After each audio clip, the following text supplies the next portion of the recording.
Have you ever caught yourself confusing spiritual comfort with spiritual growth? Have you ever wondered whether your daily practices are transforming your heart or just pacifying your ego? Welcome back to our channel.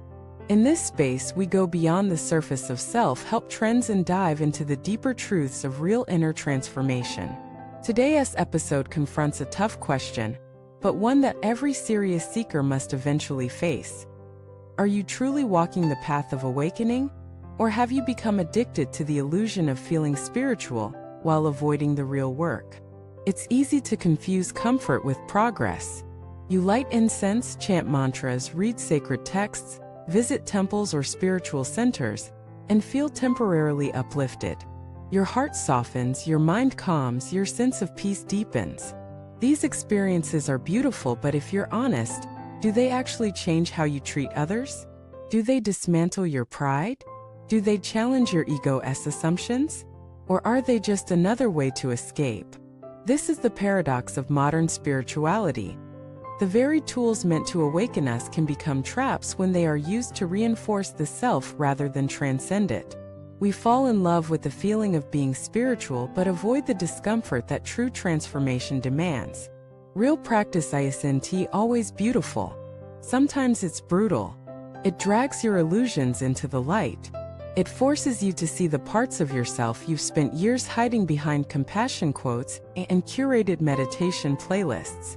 It challenges you to confront your greed, your anger, your jealousy, your attachments, not in theory, but in the heat of daily life.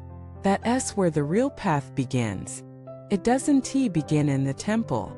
It begins in traffic when someone cuts you off. It begins in your relationships when your expectations are unmet. It begins in your home when your patience is tested. It begins when you're told no, when you're criticized, when you're ignored. It begins in those very human, messy, inconvenient moments that pull your raw truth to the surface. This is what the Buddha taught. Not to escape life, but to engage with it fully with clarity, compassion, and courage. And yet, many of us retreat. We use spiritual practices not to open but to shield. We say it's all love and light while suppressing our rage. We talk about letting go while clinging to our beliefs. We claim to be non-attached while deeply attached to being seen as spiritual. This is not Dharma. This is spiritual self-deception. The Dharma is not there to make you feel good. It's there to make you free.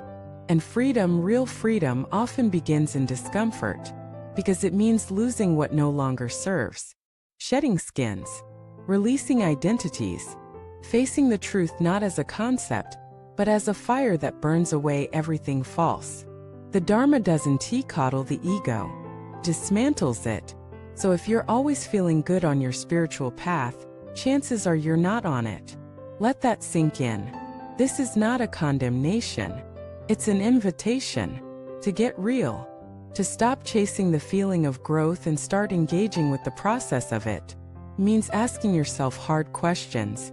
Am I practicing patience or just avoiding conflict?